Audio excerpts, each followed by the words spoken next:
Assalamualaikum warahmatullahi wabarakatuh. Nama saya Riyadhatul Muna dengan nomor induk mahasiswa 190703 di sini saya akan menyelesaikan UAS Ekologi Perairan yang diampu oleh Bapak Ilham Zulfahmi MSI. Soal yang pertama yaitu apa perbedaan ekosistem rawa dan waduk. Rawa adalah lahan genangan air yang secara alamiah terjadi terus-menerus atau musiman akibat drainase yang terhambat serta mempunyai ciri-ciri khusus secara fisika, kimiawi, dan biologis. Rawa ini biasanya berada di daerah pantai dan dimanfaatkan untuk usaha perikanan darat. Sedangkan waduk adalah salah satu bentuk perairan menggenang yang sengaja dibuat oleh manusia dengan cara membendung sungai yang kemudian airnya disimpan dan dimanfaatkan untuk menunjang kehidupan manusia dan kegiatan sosial ekonomi manusia. Soal nomor 2 yaitu apakah hulu dan hilir sungai memiliki ekosistem yang sama?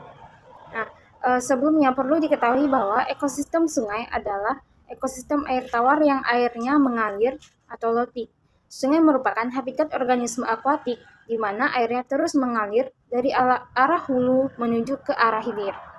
Jadi, menurut pendapat saya sendiri, hulu dan hilir keduanya merupakan ekosistem yang sama, yaitu ekosistem sungai, di mana ekosistem sungai dibagi menjadi hulu sungai, tengah sungai, dan hilir sungai. Adapun perbedaan hulu dan hilir yaitu hulu merupakan awal mula aliran sungai yang terletak di dataran yang lebih tinggi daripada hilir. Hulu memiliki arus yang deras dan jernih, erosi ke dasar sungai dan tidak terdapat endapan. Sedangkan hilir adalah ujung aliran sungai yang memiliki arus yang lambat dengan air yang tidak jernih atau tercampur dengan lumpur dan pasir. Erosi cenderung melebar ke dinding sungai dan terbentuk banyak endapan. Adapun soal nomor 3 yaitu, apakah benar bahwa mangrove dapat mengurangi sebaran limbah di perairan? Jawabannya iya.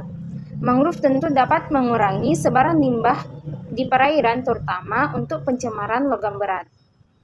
Hutan mangrove itu sendiri merupakan agen bioremediasi alami, karena secara alami mangrove dapat menyerap kandungan logam berat di alam, seperti Fe, Mn, Cr, Cu, Co, Pb, Zn, dan Cd, di mana fungsi ini disebut sebagai biosorpsi. Adapun salah satu spesies mangrove yang memiliki kemampuan menyerap logam berat adalah Avicennia marina, yang memiliki upaya penanggulangan materi toksik lain diantaranya untuk melemahkan efek racun melalui dilusi, yaitu menyimpan banyak air untuk mengincarkan konsentrasi logam berat dalam jaringan tubuhnya sehingga mengurangi toksisitas logam tersebut. Adapun soal nomor 4 yaitu apa dampak pencemaran limbah organik terhadap ekosistem perairan. Limbah organik seperti limbah rumah tangga dan larutan pembersih merupakan penyebab kematian pada ikan maupun organisme perairan lainnya. Limbah organik akan mengalami degradasi dan dekomposisi oleh bakteri-bakteri aerob yang menggunakan banyak oksigen di dalam air, sehingga oksigen terlarut dalam air lama-kelamaan akan berkurang, dan hal tersebut membuat banyak ikan-ikan mati karena kekurangan oksigen. Adapun soal nomor 5 yaitu, apakah pencemaran air berpengaruh terhadap kelestarian ikan dan bagaimana mekanismenya? Pencemaran air tentu sangat berpengaruh pada kelangsungan hidup ikan, sehingga berefek pada kelestarian ikan tersebut. Jika air sungai sudah tercemar sampai pada tahap yang berat, hal ini akan membuat ikan-ikan di sungai akan mati. Salah satu yang membuat ikan mati karena adanya zat-zat beracun yang berasal dari limbah.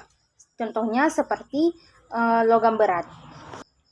Adapun mekanismenya yaitu logam berat tersebut berdifusi, diserap oleh insang melalui air dan selanjutnya disebarkan ke seluruh tubuh melalui darah, sehingga terjadinya penimbunan logam berat pada daging.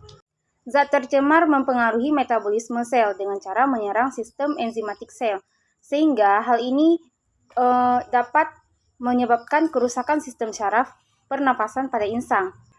Hal ini membuat ikan susah untuk menyerap oksigen di dalam air.